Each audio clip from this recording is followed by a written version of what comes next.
We're in Kika, Rabin Square. There's about to be a demonstration here. We're expecting about 1,000 people to protest the occupation on the anniversary of the Six-Day War. Did you see Barack Obama's speech from Cairo? I thought it was the one single ray of hope for this area, for this region. And I hope things get implemented the way he visualizes them. George Bush encouraged the worst elements in Israel. He encouraged the worst policies of Israel. And I'm very glad that he's gone. The very fact of Obama's election is a miracle. The fact that he is what he is a miracle.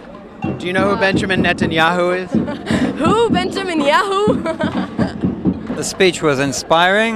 I hope that something comes of it. There's been many speeches without any results. If you were intoxicated, would you say anything different than you're saying now? Very likely. You would?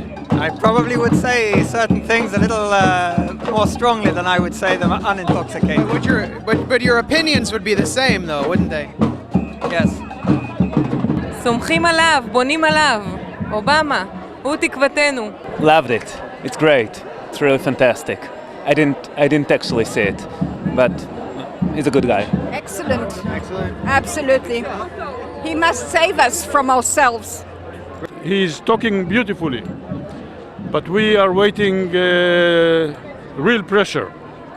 And Real pressure, meaning? pressure from Obama towards Israel Like what kind of pressure? to stop the settlements, to stop the financial aid, to stop the military shipment of American planes and military equipment.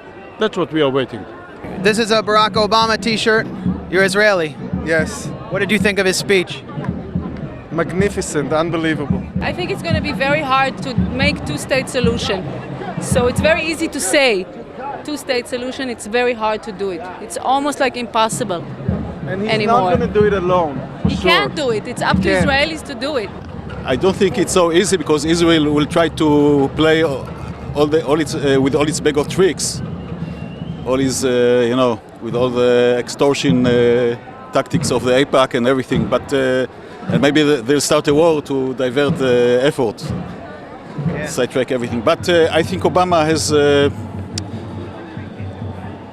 I felt it's like the Gettysburg Address, really. You see how few we are. That's about all the Israelis who really oppose the occupation. It's very weak. Most of the Israelis don't care about the occupation and about what goes on in the occupied territories, about the suffering of the Palestinians.